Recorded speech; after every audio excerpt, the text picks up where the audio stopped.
Dall'emergenza alla ripartenza, dal pericolo scampato solo per poco dell'overbooking nelle terapie intensive al rischio di un crollo economico senza precedenti, sono stati 2 mesi drammatici per il Veneto che il nostro gruppo editoriale vi ha sempre raccontato in tempo reale. 60 giorni che sembrano anni, oltre 1.100 le vittime, più di 16.000 i contagiati e non è finita, visto che l'Osservatorio Nazionale sulla Salute prevede il contagio zero in Veneto solo il 21 maggio. Ma se una cosa ci ha insegnato questo virus è che non ci sono certezze. Emergenza sanitaria che in queste settimane è diventata sempre più economica, come dimostrano i dati di Confindustria Veneto e Fondazione Nord-Est. A marzo il fatturato delle aziende è crollato del 30%, stessa percentuale per le ore lavorate. Certo, si tratta di una media. Oltre il 34% delle aziende infatti è rimasta chiusa nei primi 15 giorni di aprile, il 33% parzialmente chiusa, il restante, 1 su 3, attiva. L'86% comunque accusa un rallentamento della domanda di beni e di servizi,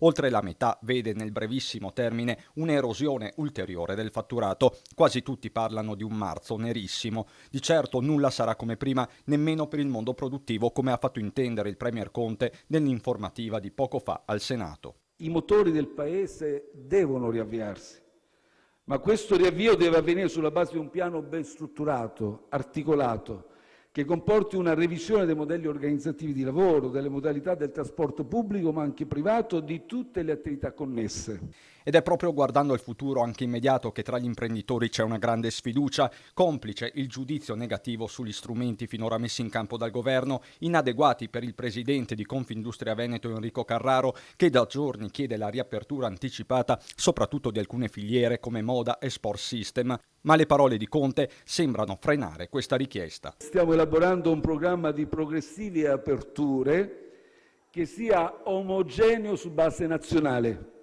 e che ci consenta di riaprire buona parte delle attività produttive e anche commerciali, tenendo però sotto controllo la curva del contagio. Questo è molto importante.